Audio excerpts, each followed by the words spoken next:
Hello, everyone, and thank you for being here this morning and for what I think is going to be a really interesting hour.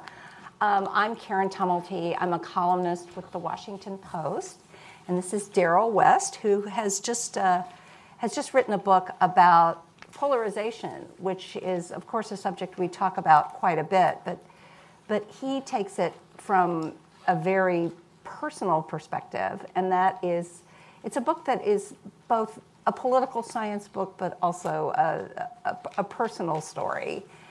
And in fact, we were just talking about, I'm from Texas, so a lot of these family dynamics I very much recognize. So the first thing I wanted to ask you, and we will talk for a little bit, and then we'd love to open it up to your questions. But the first thing I'd like to ask you is, so you're a think tank guy. Why did you decide to write such a personal book? And what did your family think about this? Well, I wanted to write a personal book just because in certain respects my family history dovetails with our national political climate. So the book is really a family memoir about political polarization in America.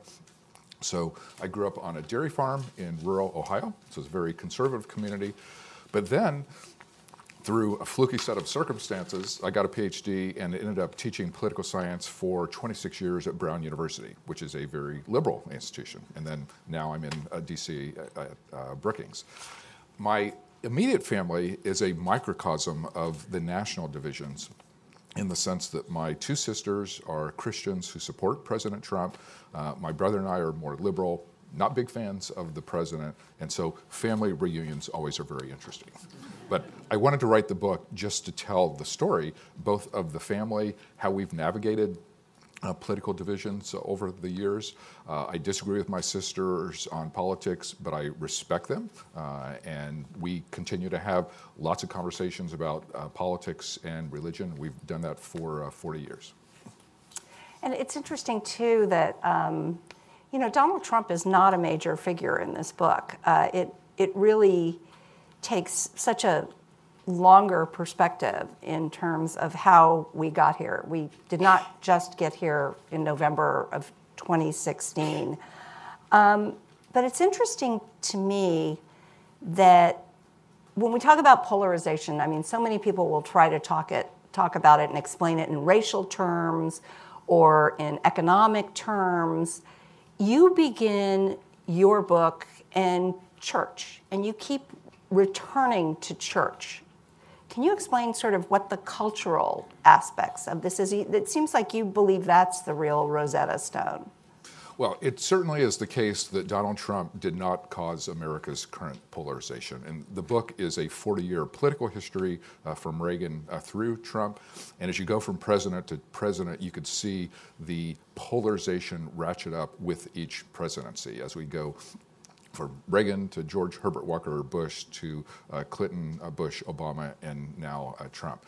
And in thinking about how we got to this point, I do think the cultural and religious aspects are a big part of it, because when you look at how Trump was elected and why people are so polarized these days, the heartland versus the coast dichotomy is a big part of that story. The heartland has been left behind economically, a lot of people are suffering, the loss of manufacturing jobs, the decline of agriculture, all those things have been very important.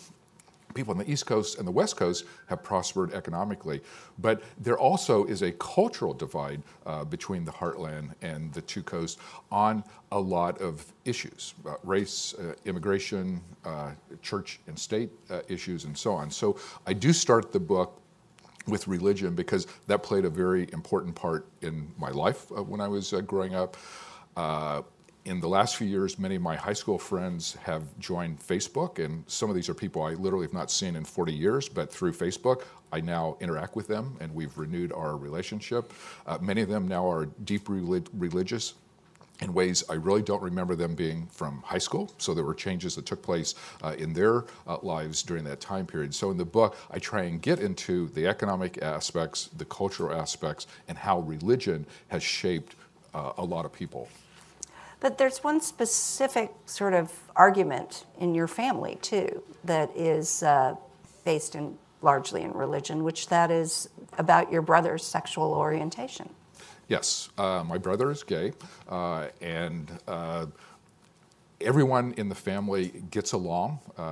We regularly interact with one another. We have regular phone calls, but it's a difficult issue, and it's something that I think kind of reflects changes that have taken place in America, where the country as a whole has become more liberal on that issue, but not every part of America shares that view.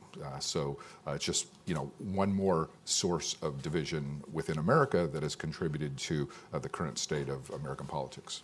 But even between your two sisters and how they deal with your brother, and could you talk a little bit about that? I mean, one came to the wedding, and one did not. Right. But I mean, I would say that it's a challenging issue within the family in the sense that both of my sisters love my brother, and they socialize, they get along very well personally, but based on their religious views, it's a challenging issue for them. So that's something we've navigated for a number of years.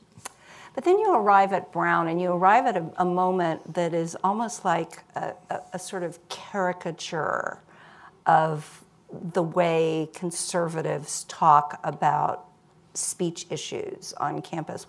Could you describe that, and could you talk about sort of how that struck you as a Midwest boy?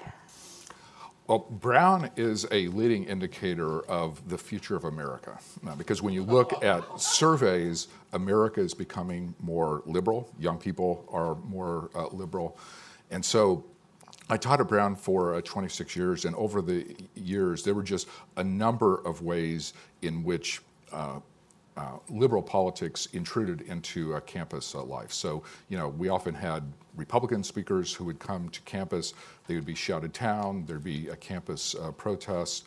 Ray Kelly, who was a police commissioner under Mayor Bloomberg, came to campus. He was prevented from speaking. And so, we're used to conservatives doing things that the rest of America may not like. There are things that liberals did at Brown that the rest of the country didn't like as well. And I think as America moves into the future, we're going to see these types of divisions come to the forefront. I remember there was a time, I think this was in 2006, where Hillary Clinton came to campus to speak. And at that time, certainly people in my family view Hillary Clinton as ultra-liberal. At Brown, she was viewed as not liberal enough. People started to shout her down and try and prevent her from speaking, and created a lot of controversy on campus just in terms of not respecting her right to deliver a speech.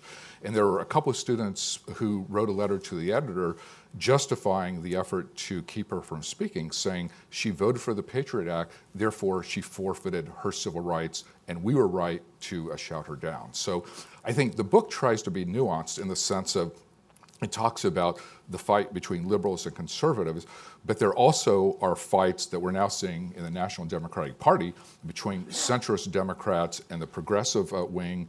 On the Republican side, there's now a fight between the traditional Republicans and the new Trump Republicans. And I try and reflect all that in the book, but Brown was certainly kind of an indicator of how the country may end up moving in the next few years.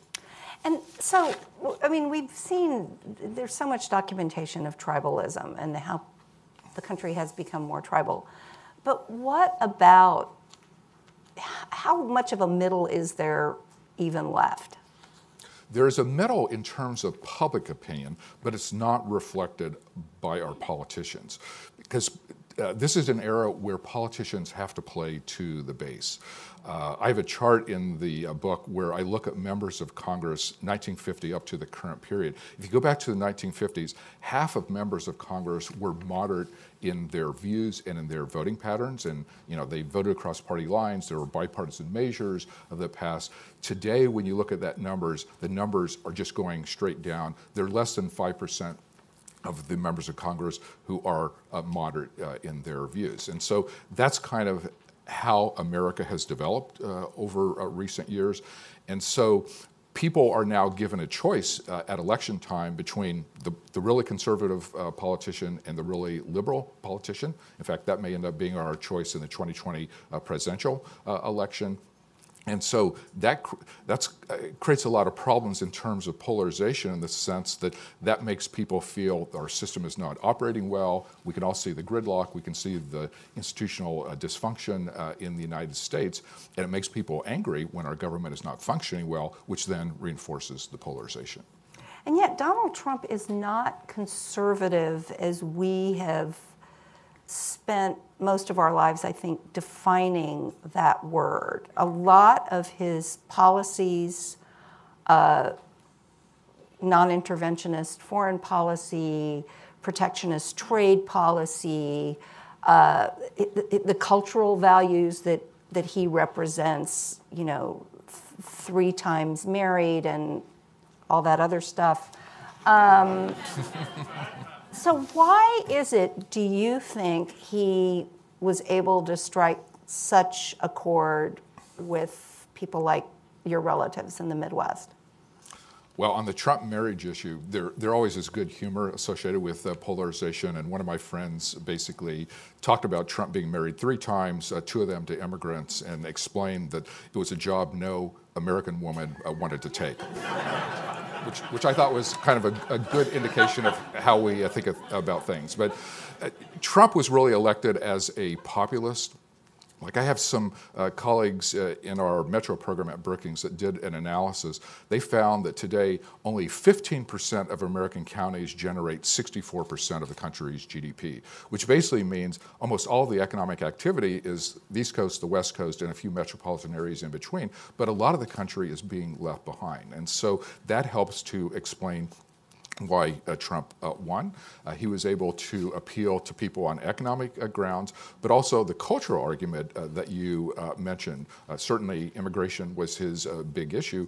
There are people who are not doing well economically, and they are worried about immigrants coming to America and taking their jobs. So tribalism has fused the economic and the cultural dimension into an us versus them, and Trump recognized that, and rather brilliantly was able to exploit that and become president. You know, I actually one time interviewed Trump about coming up with the slogan, "Make America Great Again." And people don't realize he filed an application for a trademark on that slogan 6 days after the 2012 election.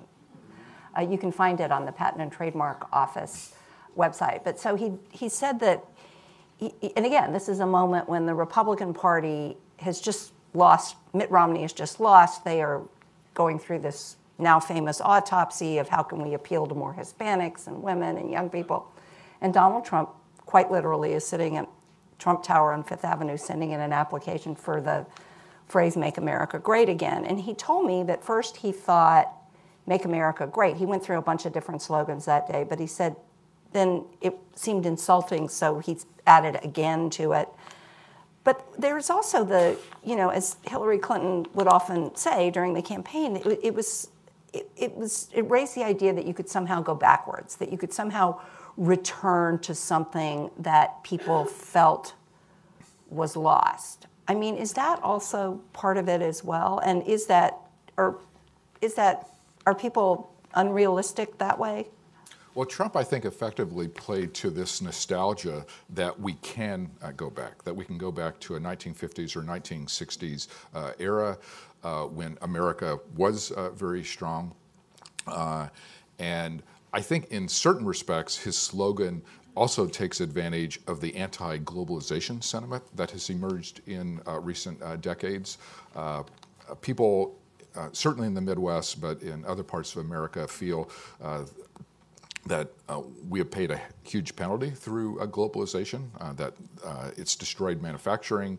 A lot of jobs have moved first to Mexico and then to Asia. They're upset about that. And you know, where Trump won the election was in those Midwestern industrial states, including my home state of Ohio. And he was very effective at really playing to that. So that slogan, "Make America Great Again," kind of plays to that view. We're being pushed around, they're taking our jobs, the immigrants are coming across the border and bringing crime and violence with them, and he was able to fuse that into a very effective argument that helped make him president. And were those sentiments that you heard going home to Ohio before Trump? I've heard different echoes of that over a period of time. Certainly the economic argument. I have a number of close friends from high school who stayed in that area, and so I've corresponded on and off with them over a 40-year period. And I remember, one friend, was laid off like 4 different times over the 20 or 25 years after we graduated from high school. And so, he was clearly on the leading edge of somebody who was struggling economically from just the broad structural changes that were taking place. Another friend worked for an agribusiness company, and he emailed me once and said, well, we were just taken over again. There are mergers and acquisitions, and I think he said he was on his 4th or 5th company. It was the same company, but had been taken over 4 or 5 different times. And so, when these big economic changes kind of sweep through a country, through the region, and particularly in the Midwest, it's like people could see how it was hurting them, but it was hard for them to understand the villain, like who's the bad guy here. And I think part of polarization today is liberals and conservatives have different diagnoses of what the problem is. Like we all agree there's a problem, but we diagnose the problem differently, and then we have very different remedies. And so that creates or adds to this misunderstanding between liberals and conservatives, and it makes people angry. Like, why can't you understand my point of view? Like, it's clear that the villain is X, but we don't have the same villain. Well, another really interesting story I did during the 2016 campaign was I went to the town of Parma, Ohio, just on the outskirts of Cleveland, and interviewed a couple of very ardent Trump supporters.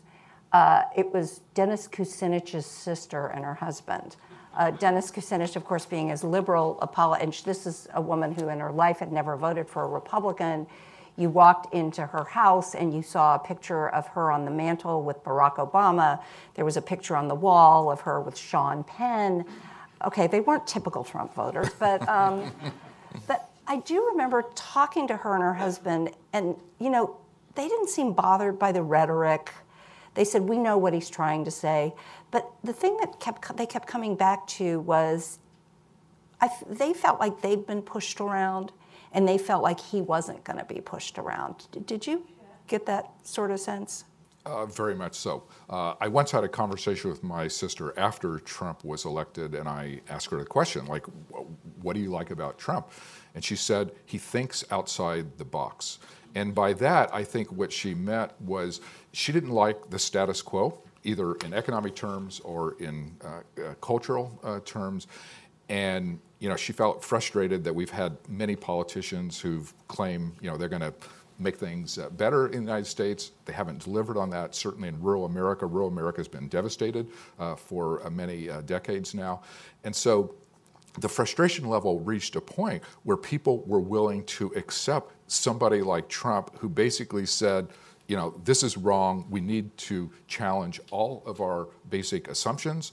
These trade deals, they're bad for America. I'm going to renegotiate them. Immigration, that's bad for America. I'm going to get much tougher on that issue. That was very appealing to people who feel like they've been left behind and the status quo has not served them well. They understand Donald Trump's imperfections, the marriages, the unethical behavior, and so on, but they feel like they've reached the point where they have to, that they're willing to accept somebody like him because he will stand up and confront the conventional wisdom, because they feel like they have done so poorly under the current situation, they're willing to think outside the box. And do you feel that there are enough people like this that he can get reelected, given the fact that he's, his approval ratings are as low as any president we've seen since? There certainly are scenarios where President Trump can be reelected in 2020. And over the weekend, with the Mueller report coming out, that probably boosted the probability of his reelection because it took the Russian collusion idea off the table, at least if we are to believe the Bill Barr interpretation of the Mueller report. We still have to see the actual report itself, but that is a big help to Donald Trump.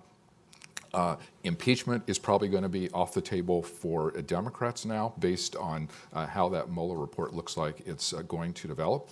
The national unemployment rate is 3.8%. So if we don't know anything else about the current climate, if you're talking about a very strong employment situation, very low inflation, that always predicts well to an incumbent doing well. So there's certain. And also, the Democratic Party has moved significantly to the left. We don't know who out of the 20 people who are going to be running are going to become the nominee, but there's a good chance it's going to be a pretty liberal individual. And so when you add all those things together, you can certainly imagine a situation where Trump is reelected. If you actually look at the post-World War II period, many of our presidents have ended up serving 2 terms. The exceptions have been Jimmy Carter, who had a bad economy, George Herbert Walker Bush, who had a recession at the end of his presidency. So if there is a recession in the next year, that would change the dynamic. It would actually cut into Trump's argument that I'm a billionaire, I'm a successful businessman, I understand the economy. I actually think a recession would be the most devastating thing for him politically, not just in terms of national sentiment, but even among some of the base people who live in these hard-hit Midwestern areas. Like, if there's a recession, I think that would actually cut into his base. But, the way things are developing now, you can't rule it out. And so, how does your family manage to remain a family? I mean, how do you guys negotiate these deep differences? Well, Arthur Brooks was on Morning Joe a couple weeks ago promoting his new book, and he had a statistic where he said 1 in 6 Americans have now stopped speaking to a family member because of political differences. Now, I'm happy to report my family is not among that statistic. We still talk regularly. We have phone calls. We send birthday cards back and forth. We exchange Christmas presents. I was just in Ohio a couple weeks ago, had dinner with my sisters. So, for 40 years, we've known that we differ on politics and differ on major policy issues, but we decided a long time ago we would still keep talking. I respect my sisters, even when I disagree with them on the issues. I understand they have different goals, different values. They've had different experiences in the last few decades than I have had. And so I think that's really the key for families. I'm sure, and in fact, since the book has come out, I found that this idea about family divisions and how you navigate political divisions within a family has really resonated with people. I wrote something on the Brookings website about this a few weeks ago, and I started getting emails from strangers saying, hey, it was really interesting reading about your family. Let me tell you about my family. And then they would go on and on. And so I felt like I was starting to become a social worker in addition to being a political scientist. So, that idea of families that have differences of opinion either over cultural issues or politics or public policy issues is not unique to my family. I think a lot of people, have had Thanksgiving dinners where there's a crazy uncle who, goes off on a rant. And of course, in my family, oftentimes I'm the crazy uncle. So it was in 2000. My parents were about a week and a half into the Florida recount, and my mother suddenly blurted out to my father that she had been keeping a deep secret from him, which is that she voted for Al Gore. And my father, then aged like 72, goes up to their bedroom and pulls the blanket off the bed and says he's not sleeping with a woman in front of her. I later told that story to Al Gore in an interview, and he said, I can send her a blanket. So again, it's not like this is brand new, but, I do think that Trump has sort of forced a lot of things to the surface, a lot of things out in the open. Is there any road back from polarization, from these deep divisions that we have in this country? I try and close my book on an optimistic note on this very question, because you can't write a book about how bad polarization is and basically said, we're screwed, there's nothing we can do, and everything is going to go to hell. Like, that's not an effective formula. So what I tried to argue in the last chapter was, if we want to get a handle on polarization, you have to really understand the root causes, and we've talked about a number of them. But it's the loss of economic opportunity, it's the geographic disparities between the heartland and the coast that have created bad feelings in the heartland. Race is certainly a part of it, and America's moving towards a majority-minority status. A lot of people don't like that, they worry about that, and they are fighting against that. The media and technology angle is a big part of it. I mean, all of us can, people have a tendency now to engage in what I call information segregation. Like, we all live in echo chambers where we prefer news sources that reinforce our prior beliefs. So one of the things that I do, and I certainly encourage others, is really diversify your sources of information. Like, I try and read conservative, moderate, and liberal sites. I watch Fox News occasionally because I want to understand how other people think. It's something I've always enjoyed when I talk with my sisters about politics, to just understand where they're coming from, how they get information, how they assess current events. It's been very informative, first as a political science professor and now as a think tank person, to kind of get points of view that are different from my own point of view. And then the technology angle, I think, is also a big part of that. We haven't talked about that yet, but social media encourages extremism.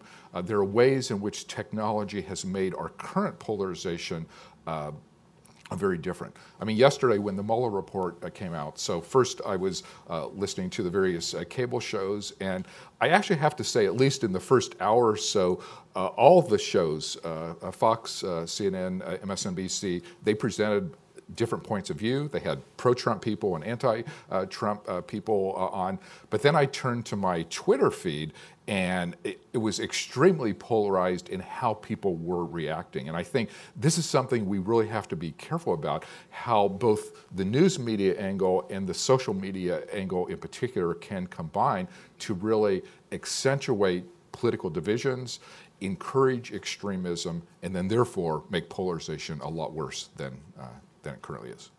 I do think, though, that my beef with social media is I think it makes big things look small and makes small things look big. And some of these arguments that go on my Twitter feed, you have to keep reminding yourself that, like, most people are not on Twitter, most people are not really paying any attention to this. They're just kind of going on about their lives. This is true, and there have been focus groups of people in some of the early caucus and primary states. They're not talking about impeachment. They're not talking about the Mueller report. It's like they're focused on healthcare. They're focused on economic bread and butter issues. Some people are focused on immigration, so that is a cultural issue that engages people. But sometimes we get caught up in this DC world where, you're right, small things get magnified into things that are made to be big, even though they're actually not big from the standpoint of people outside of Washington, D.C. So, we just have to be careful how technology can corrupt our civic conversation that we're having with one another. And we certainly saw aspects of that in 2016. It's probably going to be a lot worse in 2020, because the one thing about the Russians, they trained everybody else how to push particular points of view. And I think in 2020, it's not just going to be the Russians that we have to worry about, it's going to be ourselves, because we all like to spread news that are sympathetic to our own point of view, and technology makes it very easy for people to do that. Well, thank you. I think we'd really like to sort of open it up to your questions. Do we have a microphone, or should we just call on people? Yeah, there are microphones. Here we go. Right up. Why don't you do the calling on? Okay. Yeah, there's a microphone coming up. And if you can just give us your name and organization. Yeah, Larry Checco, Senior Advisor to Serve USA. You said something very interesting in the beginning, Darrell, about re-meeting old friends in high school and realizing that they've become more religious than you remembered them to be. I was thinking about the word faith the other day. And the word faith to me means a belief in something without any hard evidence. If we are becoming more religious as a country and people transfer their faith from not only their religion to politics, there's no bridge, because it's called a leap of faith. Either you make that leap or you don't. And it's hard to make a rationale to somebody who's a faithful person in politics or religion and use reason. You think that's part of the polarization problem? I do think that's part of our current polarization, but it's also a part of the current tribalism that afflicts the United States. And that's not just a religion versus a more secular approach to how people should live their lives, but there is now a conservative orthodoxy. There's also a liberal orthodoxy. And sometimes there's a lack of rationality on both sides. You know, when I was growing up, there were things that I thought were crazy. But I also have to say, when I was at Brown, I would hear things from our students who were very liberal that I thought were crazy as well, and not based on the facts. And so I think the idea of faith moving from religion into other aspects is important. And if anything, as the country has become more secular in general, people still have this thirst for meaning in life. And some people have suggested that tribal affiliation has become a way to provide meaning for people. You know, in a modern and postmodern world, you know, we still need some grounding, still need some principles, and tribalism has kind of moved in to fill that vacuum. And then that contributes to the polarization that we're all worried about. There's a microphone coming up from behind you. I think I have a funny question. How serious is the quote, like Sarah Sanders, that God chose Trump to become president? I don't believe that, but she said so. I have heard statements like that from high school friends that I've had an active email exchange with a number of people over the years, and after Trump was elected... By the way, is that how they explain Obama? No. Oh. But I've had email exchanges with folks, and I remember getting an email from one individual who lives in my hometown, and she basically made the argument that God uses bad people for good purposes, and specifically apply that to Trump. And I think what she meant by that was she is a pro-life individual, and she appreciated the fact that President Trump is putting pro-life people on the Supreme Court. That kind of helped her overlook other aspects of Trump that she might not have liked, but she saw him as basically moving the country in a direction that she personally supported. So the Sarah Sanders argument is kind of a extension of that kind of reasoning, but there are people who are supporting the president because he is reflecting the values that they hold. They see it in the Supreme Court, they see it in various policy decisions. His very strongly pro-Israel stance certainly resonates with fundamentalist Christians. So I think there are lots of ways in which that type of reasoning has played out in this presidency. Over here, there's a gentleman with a question. And there's a microphone coming up from behind you. Hi, my name is Jack Krapansky, unaffiliated, but I do some writing in this area online. My question is the media. What is their role? Have they made things a lot worse, a lot better, or are they neutral? Just whatever. Okay, now I'm going to exclude Karen from my answer to this question, because she's done a great job. She's won major journalism awards. She's writing a great biography of Nancy Reagan, which is coming out next year, which I would recommend to all of you. But the media in general is a big part of the problem for all the reasons that I mentioned earlier, that the coverage is more polarized than what I remember when I was growing up. I grew up in the Walter Cronkite era, and so there were like 3 channels, and the channels tended not to be that different from one another in the way that they covered things. And of course, today, in a world of narrowcasting and even microcasting, to be successful in the news media, you have to have a niche. And so oftentimes the niches reflect political niches that are out there. And so the coverage, which used to be more consistent between ABC, NBC, and CBS, now when you include Fox, MSNBC, and CNN, there are much greater differences in terms of what they emphasize, how they present arguments, and so on. So we do, if we want to deal with polarization, we do have to worry about the media angle. We have to think about, are there ways that we can encourage the news media to do a better job of covering the issues. I think the 2020 election is going to be a real test. The mainstream media love to elevate punditry over analysis of public policy, but yet the policy stakes in the 2020 election are really high. Like, we all are going to need help to navigate the issue differences across the candidates. Well, if I could just push back on that a bit, though, because the internet giveth and the internet taketh. But it does give us an opportunity to really go in depth on policy questions and also to explore them and present them. Data journalism is just a bursting field. You can present things video. I would argue that we are doing that, and that that's not the stuff people read. We can measure what it is that people are clicking on, that people are sharing.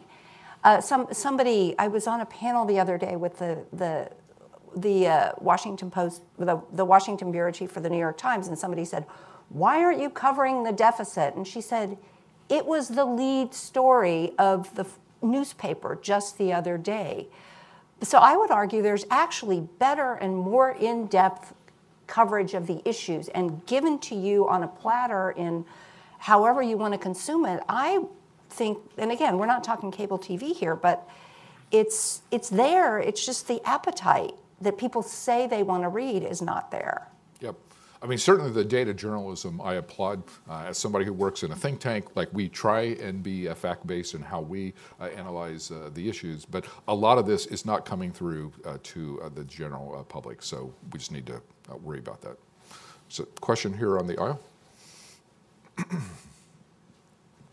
Can you speak? My name is Louis Rothberg. Can you speak a little bit about tribalism arising outside the United States, particularly, like, say, in Europe, and how, if it is similar to what is in the U.S., or how it's different from that which is in the U.S.?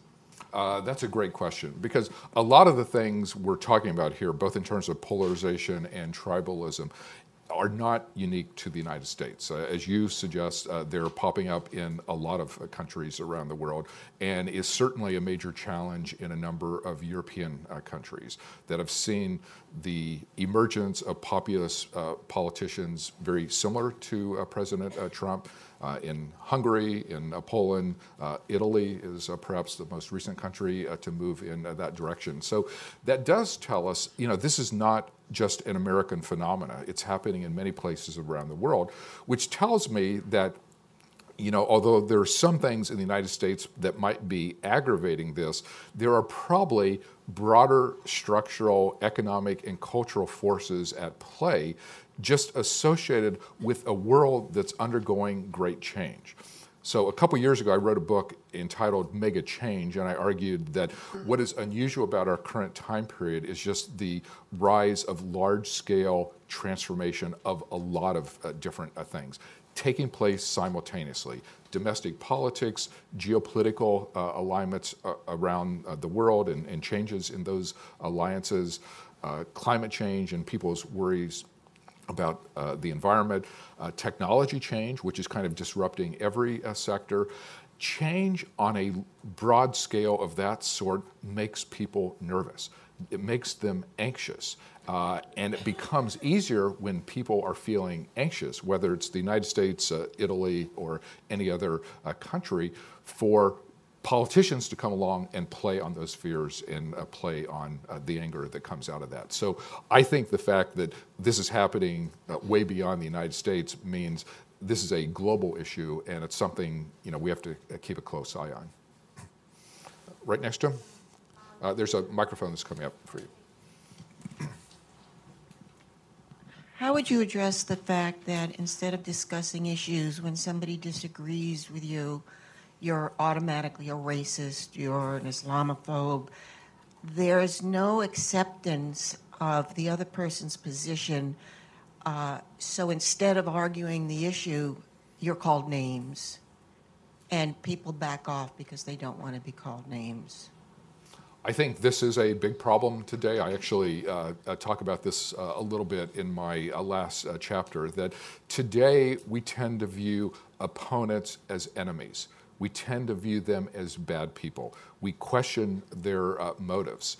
And when you're questioning motives and labeling adversaries as bad people, you cannot have civil discussions or compromise, bargaining, and negotiation. And so one of the radical ideas I present at the very end of my book is an idea that I call take a liberal or a conservative to lunch. Meaning that if you're a liberal, find a conservative and go to lunch with that person and try and understand the perspective of that individual. Even though you're going to disagree, there's a chance that lunch may fail, that you may not gain an appreciation of somebody else's point of view, but we've kind of lost that tendency. There's been public opinion data showing that most people's friends come from their same point of view. Like, we are all associated with like-minded people. And this then kind of reinforces a lack of understanding about people who have other points of view. It's easy to then characterize an opponent in a very negative way. And if we don't figure out some way to get beyond that, the thing could get a lot worse and really spiral out of control. Right here in the front row.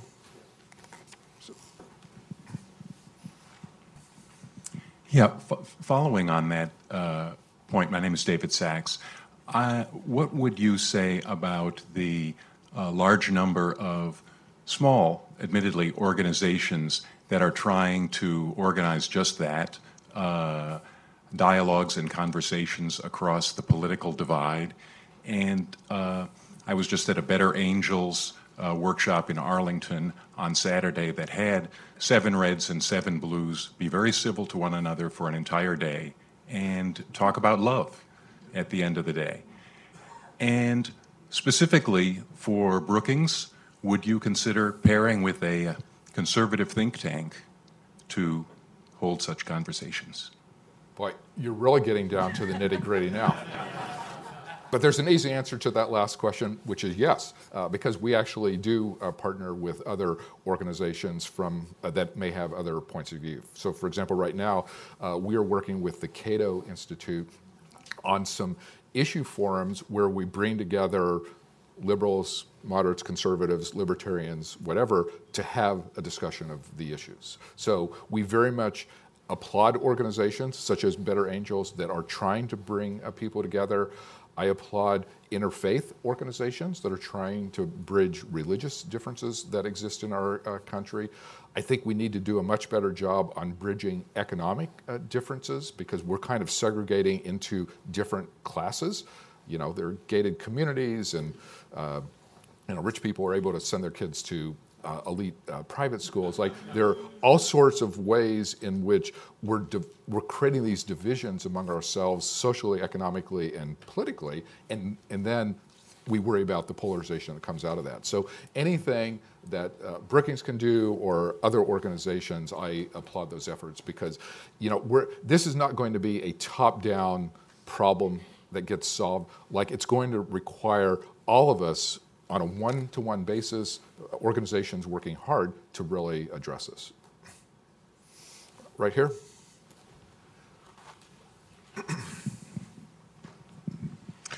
You described a lot of the problems with our society.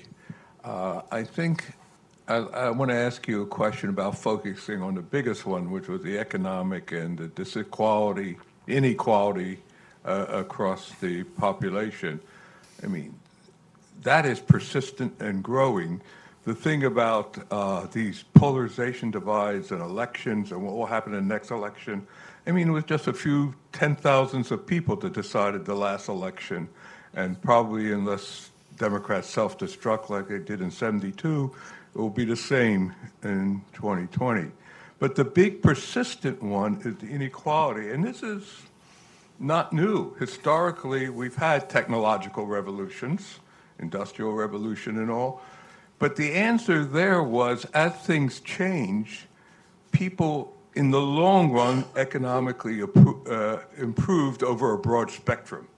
When the farms disappeared from 30% in the 20s to 3% now or less, there were other jobs that were even better.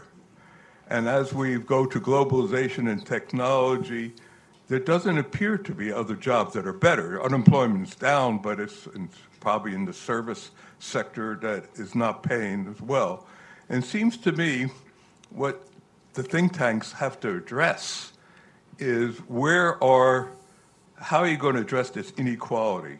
It's not going to probably not going to be just tax policy.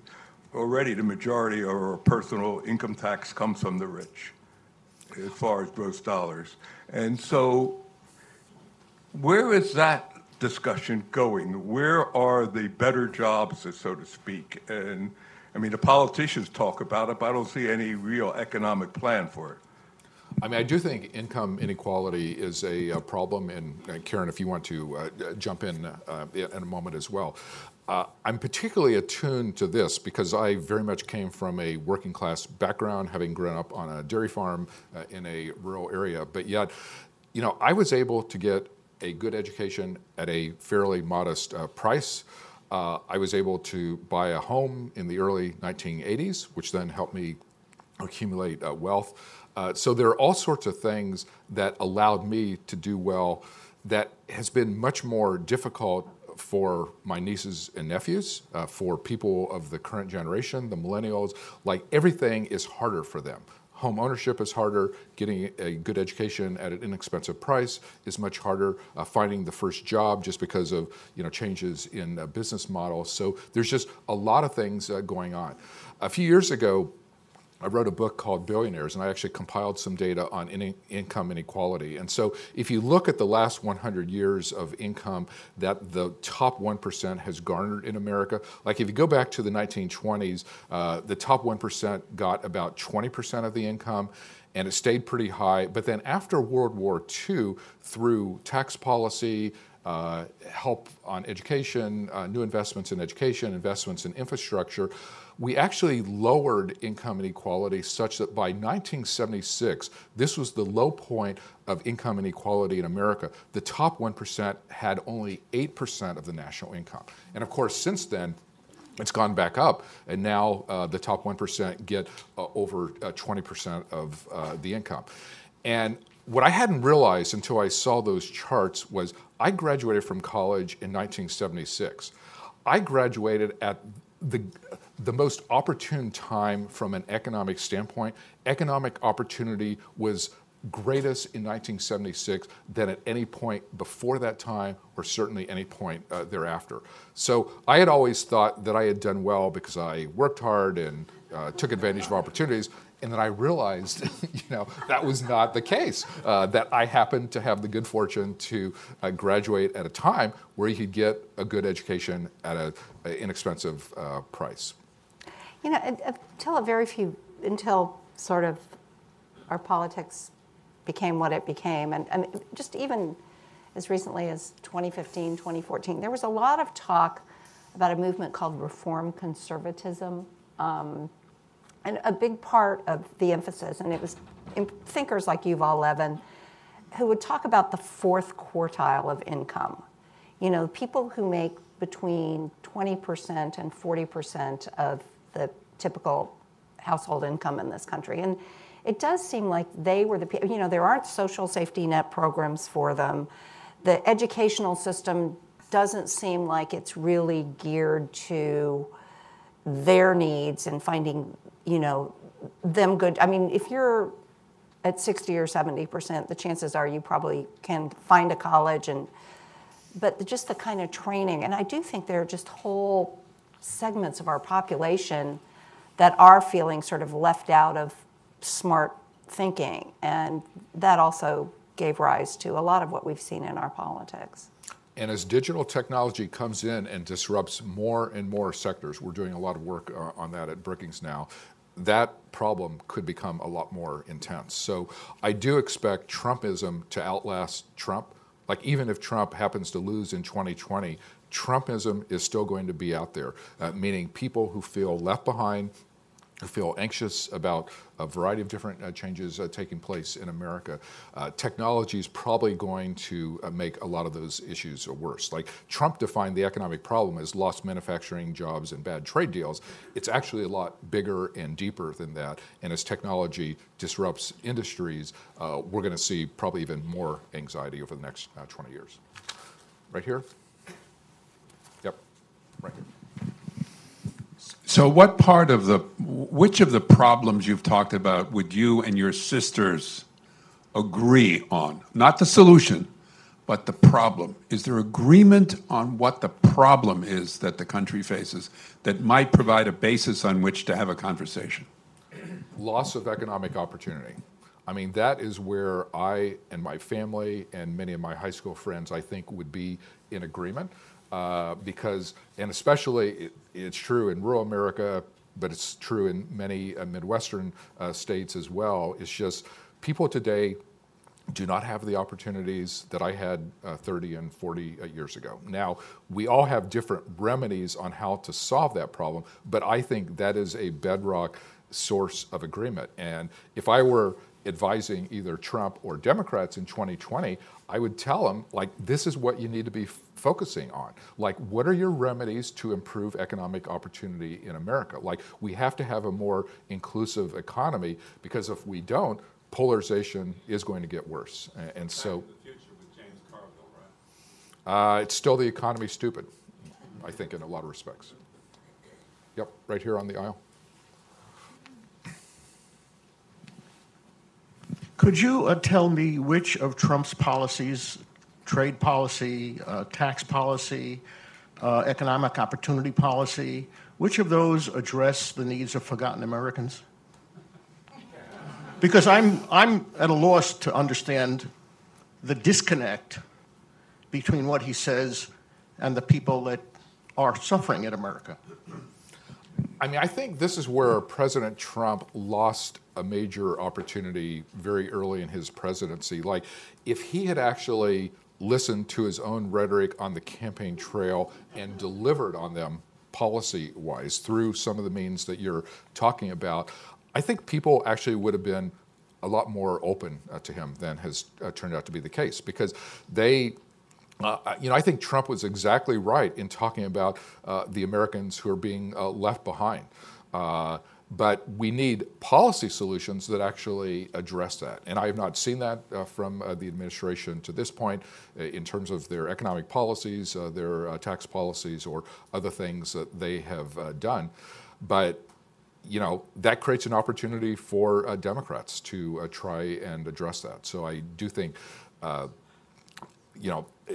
it actually might be a blessing for Democrats that the Mueller report seems to have taken the collusion issue off the table, because they now may end up back on economic issues and bread and butter issues and issues of health care. Like, those are the things ordinary Americans really care about. I will give him one: criminal justice reform.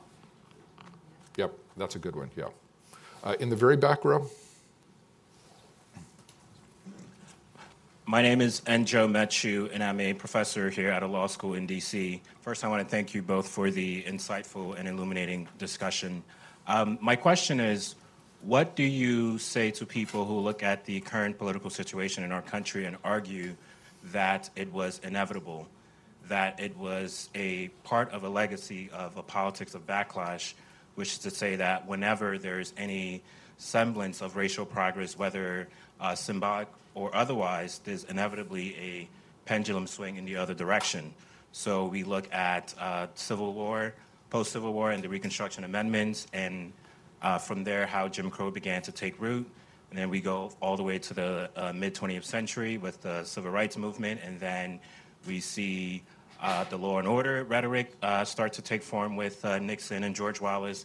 And then from there, we begin to lay the groundwork for mass incarceration.